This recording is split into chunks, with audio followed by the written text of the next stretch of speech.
जिन्होंने अपनी संपत्ति को बढ़ाने का सफर बचत पर ध्यान केंद्रित करके शुरू किया, हमेशा निवेश के नए रास्तों की तलाश में रहते थे। रियल एस्टेट या कला में निवेश करने की बजाय उन्हें पढ़ाई का गहरा शौक था। यहाँ तक कि जब वे अपनी पत्नी के साथ हनीमून पर थे, तब भी उन्होंने वार्षिक रिपोर्ट और मैनुअल पढ़ने में अपना समय लगाया। इस दौरान उनकी विनम्रता और साधारणता भी अद्वितीय थी। उन्होंने कहा कि जब किसी की कहानी अन्य लोगों से भिन्न होती है, तो हमें हमेशा कम आकर्षक वाली कहानी को साझा करना चाहिए। उनके इस दृष्टिकोण ने उन्हें सच्चाई के मार्ग पर आगे बढ़ने में मदद की। अपनी जिंदगी के शुरुआती दिनों में बफेट ने पिनबॉल मशीनों से शुरुआत की।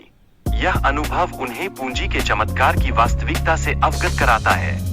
इस प्रकार उन्होंने अपने व्यापारिक जीवन की नींव रची और धीरे धीरे अपने ज्ञान और कौशल को निखारा। जल्द ही बफेट ने अपने बिजनेस को बीमा कंपनी में परिवर्तित किया, जिससे उन्होंने कंपाउंडिंग के लाभ का पूरा फायदा उठाया। इस चरण में उन्होंने साबित किया कि धैर्य और समझदारी से किया गया निवेश समय के साथ फल लाएगा।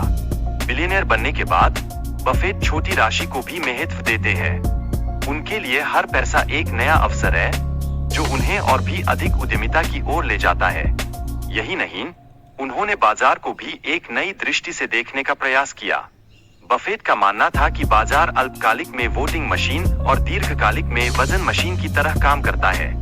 उन्होंने हमेशा ध्यान दिया कि अंत में अर्थव्यवस्था का उत्पादन ही बाजार का असली मूल्य दर्शाता है। 1964 से 1981 के बीच डॉव जोन्स औद्योगिक औसत स्थिर रहा, हालांकि अर्थव्यवस्था में 5 गुना वृद्धि हुई। निवेशकों ने उच्च मूल्य का भुगतान किया, क्योंकि उनका मानना था कि खेल के नियम बदलने जा रहे हैं। यहाँ बफेट की समझदारी का उदाहरण मिलता है।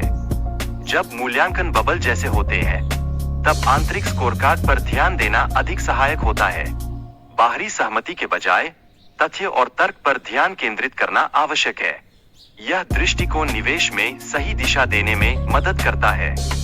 बफेट ने यह निर्णय लिया कि वे अपने दादा के लेखक बनने के सपने का पालन नहीं करेंगे, बल्कि अपने कौशल के अनुसार निवेश का चयन करेंगे। इसका परिणाम यह हुआ कि उन्होंने अपनी निवेश यात्रा में सही मार्ग चुना। बफेट ने बताया कि वे तकनीकी व्यवसायों में निवेश नहीं करेंगे, क्योंकि उन्हें उस क्षेत्र में पर्याप्त ज्ञान नहीं है। यह उनके निवेश के सिद्धांतों में एक महत्वपूर्ण तत्व है, जो उन्हें अन्य निवेशकों से अलग बनाता है। निवेश के लिए विशिष्ट उद्योगों का चयन करना, जैसे कि एक मेडिकल छात्र का स्वास्थ्य देखभाल में निवेश करना, यह दर्शाता है कि कैसे शिक्षा का उपयोग किया जा सकता है। यह समझदारी का एक उत्कृष्ट उदाहरण है। जब आप किसी स्टॉक की कीमत का अनुमान लगाते हैं, तो निर्णय लेने से पहले एक सुरक्षित मार्जिन होना चाहिए। इस तरह आप संभावित नुकसान से बच सकते हैं, और यह निवेश में विवेकपूर्ण दृष्टिकोण को दर्शाता है। बफेट ने अपने शुरुआती करियर में सस्ते और अनलव्ड कंपनियों के शेयरों में निवेश किया।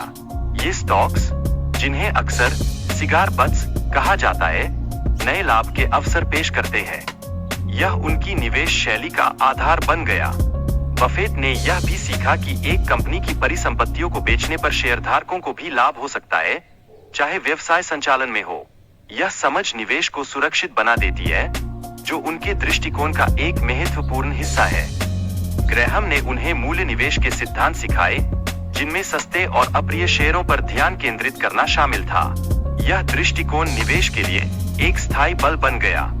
बफेट और उनके साझेदार ने एक ब्रिज के 24% हिस्से का मालिकाना हक रखा, जो एक स्थायी निवेश का उदाहरण है।